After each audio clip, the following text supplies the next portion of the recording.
everyone, welcome back to my channel. My name is Kari, and I'm back today with, yes, another book haul. Now, I just did one like, I don't know, a month and a half ago or something, but I've already acquired a good number of books again, and I wanted to tell you about them, so I thought, why wait? And some of them I've already read, so I can actually recommend them to you as well when I haul them, so that will be fun. So let's go ahead and jump into the book haul. The first book that I'm going to haul is actually my current read, and that's Confessions by Kanae Minato, and this is translated from the Japanese by Stephen Snyder. Now, I'm reading this because this is the current book for the Literally Dead book club that's ran by Kayla at Books and Lala, which maybe some of you are participating in as well. And I'm only about a third way through this, so I only have like the beginning introduction of this, but basically what it is that there's a teacher who she finds out that 2 of her students have murdered her daughter. And so far the vibes are immaculate, and I feel super uncomfortable reading this. Like, you can feel the stress of the story building and building and building. I will say that it's slow paced, like it's not like action-packed mystery thriller or anything. It's more like literary fiction suspense kind of, where the story just builds in its suspense. I just feel like physically stressed reading it, which is, I mean, for me, that's the perfect feeling when reading a book. I love feeling like the anxiety of the story, like physically manifesting in my body. So this is excellent so far. Also, I love stories in academic settings. Like The Secret History is one of my favorite books of all time, so I really love an academic setting, and this is really hitting that spot for me. So obviously I haven't finished it yet, but so far it's really good. This next book I picked up because I recently read Elena Ferrante's The Lost Daughter, and I loved it. It was so good. The writing was impeccable, which is actually in translation because she writes in Italian, but I love that book so much, and it was a really short book, but it really packed a punch, and so I wanted to try out another Elena Ferrante. So I got the Days of Abandonment, and actually this book seems to be in a similar vein to The Lost Daughter, because I'll just read just one sentence of the blurb. This compelling novel that shocked audiences in Europe with its unsentimental and unyielding depiction of motherhood, marriage, and solitude. Which, that sounds just like The Lost Daughter, and she did it so well, so I'm really looking forward to reading this and getting more of that Elena Ferrante like commentary on motherhood and solitude. It was really good, so I'm excited to read this one. Next is a book that I have read the whole thing, and oh my gosh, it's so good. Okay, so anyway, it's Sorrow and Bliss by Meg Mason, and this was shortlisted for the Women's Prize for Fiction this year, which we're gonna get the winner in a couple weeks now. But this is definitely, without a doubt, 100% my choice to win the Women's Prize this year because it was incredible. It was so good. If you like unlikable characters and kind of heavy plot lines and dry, witty humor in your books, Sorrow and Bliss is definitely for you. So this follows Martha, who is about to turn 40, and she's in a marriage that she's really not that happy in, and it jumps back and forth in time between her childhood of meeting actually her future husband and the current events of her being married and not really happy with her life. And in the past timeline, we see that she's diagnosed with something, but it's never even said what she's diagnosed with, but we see that it's like a mental health issue. If you enjoy reading about characters who suffer with their mental health and characters who just struggle to make the right decision in their life, and like I said, kind of unlikable characters, which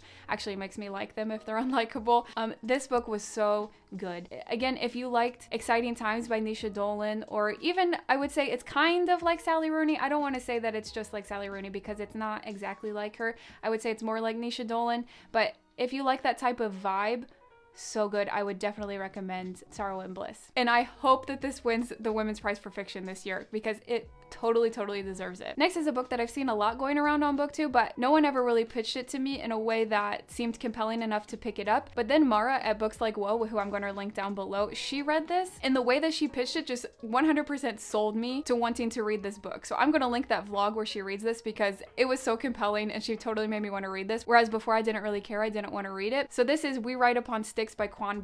So this follows a girls field hockey team in 1989, and basically I think that they sell their soul to the devil so that they can be better at field hockey. But then Mara said that inanimate objects like have thoughts or talk or something, like a girl's hair is like a character of the story and like it has thoughts and feelings and talks or something like that. Something really bizarre. The way she was explaining it made me think kind of like Bunny, almost like the weirdness vibes of Bunny, which I freaking loved Bunny by Mona Awad. So good. If you haven't read it yet, definitely read it. It was giving that type of vibe, the way that she was explaining it. So I was like, done, sold, say no more. I have to read that book. So that's We Ride Upon Sticks by Quan Berry. Next is another book which I've actually already read. A lot of these books that I've gotten, I'm so excited about them that once they arrive, I just read them right away. I mean, which is a good sign, but this is We Had to Remove This Post by Hanna Bervoets. Sorry to all my Dutch friends who, if I mispronounced the last name. So this is a really short little book and it's fascinating. It's about this woman who works as a content moderator, and the company that she works for is called Hexa, but basically we can understand that it's like Facebook. She works in this office with a bunch of other people, and they just watch horrible video after horrible video, read horrible thing after horrible thing all day, and they're in charge of basically taking these things down if they go against the community guidelines. And I want to review this in more depth in my wrap-up because I have a lot to say about it, so I'm going to save that for then. But basically, just to give you the pitch of this if you're interested, is that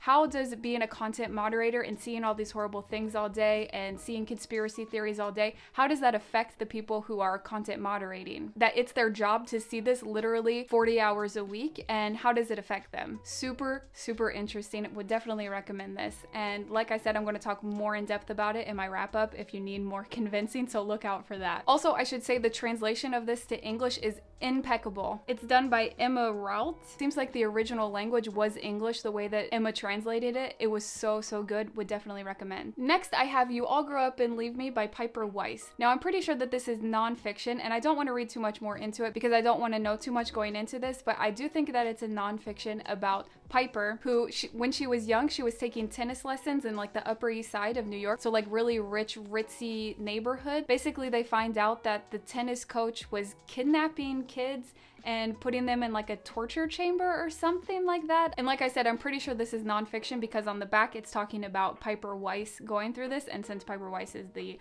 author, I'm 99% sure that this is a nonfiction about something that Piper experienced. So anyway, the reason why I picked this up is because Carly from UnCarly, she mentioned this book a long time ago, like, I don't know, maybe like a year ago. She mentioned this book and how much she really enjoyed this story. And I don't know, the way that she pitched it, it sounded really interesting, even though it's a really heavy story. Obviously, you know, kidnapping and torture chambers, obviously that's really heavy. But the way that she talked about it, she really appreciated it, and I thought that it sounded interesting, like a fascinating story, so that's why I picked it up. This book was actually kind of hard to find. I had to buy it secondhand, although it is in perfect condition, so I mean, it's fine. But if you're interested, you might have to do a little bit of digging to find yourself a copy, but I'm looking forward to reading this, even though obviously it's heavy. Next is a book of poetry by Mary Oliver, and it's called Dog Song. So it's a bunch of poetry that Mary Oliver wrote about a bunch of her dogs.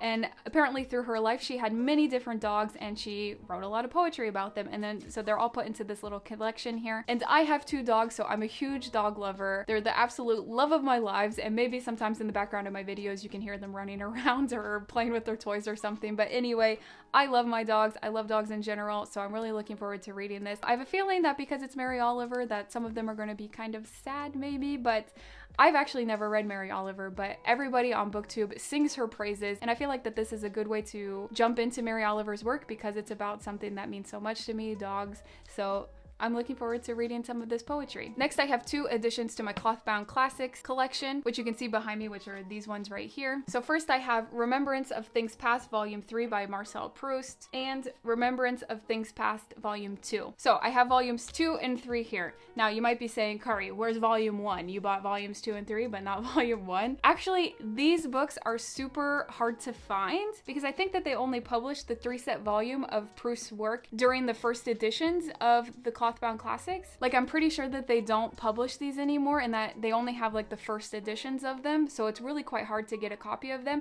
And if you look for them online, they're like outrageously expensive. But I was just book shopping in Paris one day and I saw these on the shelves, and my mind was blown, and I was totally shocked to just see them sitting on the shelf because I know that they're quite hard to find now. However, they didn't have part 1, which I'm really upset about because I don't have a complete set yet, obviously, but I'm hoping that one day it'll just appear on the shelves in front of me just like these ones did, because that was just so random that they were sitting there on the shelf for sale. So I'm hoping that part 1 does the same for me and that I find it in a store somewhere randomly. So I don't really know what A Remembrance of Things Past is about. I just know that it's Proust and kind of like a must read if you appreciate French literature, which I do. If you don't know, I live in France, and so I really appreciate all things France and French. So one day I'm going to read Remembrance of Things Past. However, I need to find that part 1 first, I guess, if I'm ever going to jump in, but at least I have 2 and 3 ready. So next I have Tampa by Alissa Nutting, and actually this was recommended to me on a book website. I can't remember which one, but after I bought My Dark Vanessa by Kate Elizabeth Russell, the website recommended this to me because, you know, technology can read our freaking minds and they know what we're going to like based on what we buy.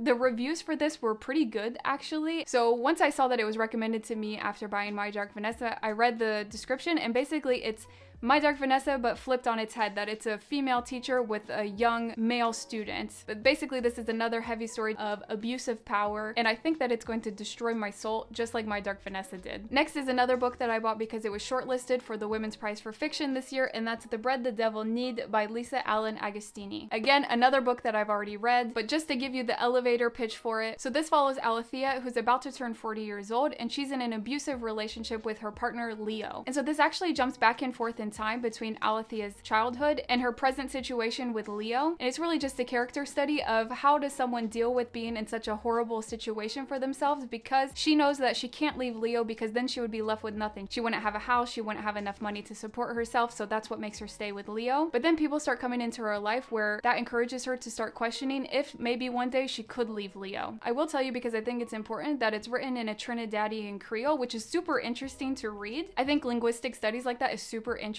However, I will say that I felt like it kept me at a distance when reading it. I couldn't just lose myself in the story because I had to be paying attention to the language that it was using, and I couldn't just lose myself in the writing. I felt like I had to pay attention to what the words were saying, because otherwise I would just get lost and confused about what was even trying to be said. So I will say that I do think that it's an interesting character study, and like I said, this is shortlisted for the Women's Prize for Fiction. I know a lot of people are loving this right now, so maybe it's going to win. We'll see. However, like I said, Sorrow and Bliss is my choice to win, so I like that a little bit more than The Bread the Devil Knead, but we'll see. Next is another book that was shortlisted for the Women's Prize for Fiction, and that's Great Circle by Maggie Shipstead. First of all, I'm obsessed with the color palette of this cover. It's beautiful, the pink and the purples and the blues. I'm obsessed with this. I think it's absolutely beautiful. So like I said, this is shortlisted for the Women's Prize for Fiction that's going to be announced in a couple weeks. Basically, from what I understand, that this follows two women. One is in the past timeline of this aviator who is quite famous, and then the present timeline follows an actress who's basically playing that aviator in a movie adaptation of her life.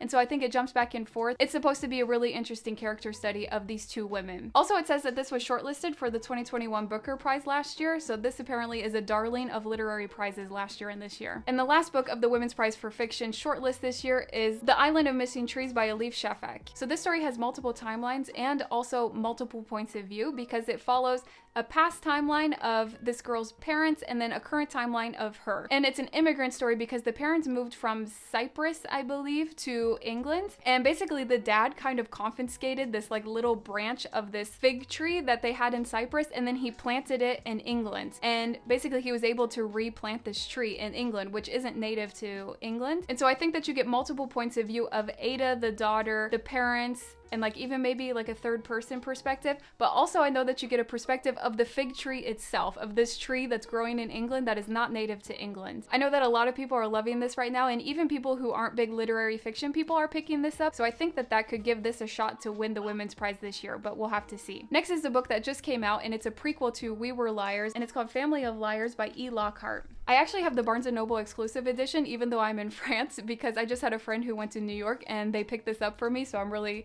excited to have like the special edition of this. So I don't really know too much about what this is about. I just know that it's a prequel to We Were Liars, which I really enjoyed. And basically We Were Liars is just about a rich family called the Sinclairs that go to their summer houses every summer, and like how the cousins and all the family, they interact with each other. And We Were Liars, they follow the children. And I think that Family of Liars is like about the generation before them, like their parents' generation. It maybe follows the trouble that they got into when they were children. And maybe we'll be able to draw parallels between what happened when We Were Liars, like having been inspired by something that the parents did when they were young. So anyway, I think that this will be fun to read. Next, I have three Little Penguin Little Black classics. I have Woman Much Missed by Thomas Hardy, How We Weep and Laugh at the Same Thing by Michel de Montaigne, and The Body Politic by Jean-Jacques Rousseau. So if you don't know, the Penguin Little Black classics are just little tiny short stories. I mean, you can see how small these are, that they're really, really small, and they're an excellent way to get a taste of an author's writing and see if you enjoy it. So for example, like the first Tolstoy that I ever read, you know, Tolstoy, he's famous for like War and Peace and Anna Karenina, which are like this freaking big, but the first Tolstoy that I read was probably like this big, and there were just two short stories that he wrote, and that gave me a taste of his writing, and I was able to see if I liked his writing style. That was really nice to get like a little introduction to him. So I have actually a pretty big collection of these Little Black classics, and I think that this was a really smart collection that Penguin did, because just like I said, it's a great way to introduce yourself to different authors. And so a lot of times these little black classics, they're actually extracts of a bigger book that is like a collection of essays or a collection of short stories, but Penguin just like pulls one out and puts it into one of these little books. Because for example, Michel de Montaigne's How We Weep and Laugh at the Same Thing, I'm sure that it's in this collection that I have, the complete essays of Michel de Montaigne, but as you can see, this thing is huge. So for example, if you think, hey, Michel de Montaigne, that sounds interesting, but you're not ready to commit yourself to something like this, you can pick up this little book for $2 and read an essay from him and see if you even like him before you commit yourself to this big brick of a collection of essays from him. Also, shout out to Emma Angeline on YouTube, who made me even want to read the Michel de Montaigne because she's absolutely obsessed with Montaigne. So I'm gonna link her channel down below because she's a big Montaigne fan and is who encouraged me to pick up this brick. And next we have Off With My Head by Stassi Schroeder.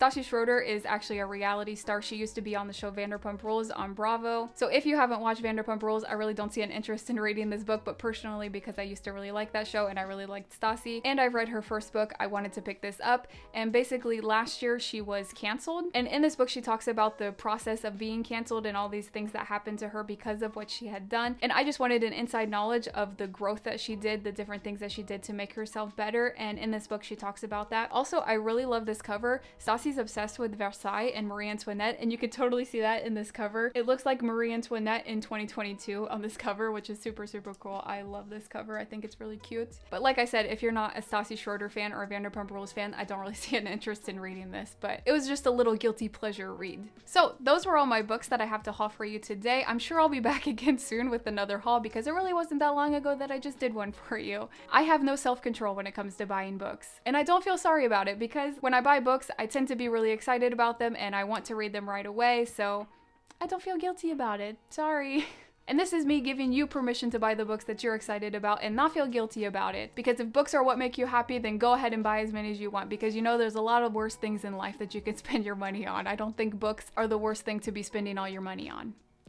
So that'll do it for today. I hope you enjoyed. Please like this video if you liked it, and don't forget to subscribe if you haven't already so that you'll be able to see all the reviews of these books, of the ones that I've already read. I'll go into more depth in my review, and once I read the other ones, you'll be able to see my reviews of them as well. So in the comments below, let me know the book that you've hauled recently that you're dying to get to, and I'll talk to you again next time. Bye!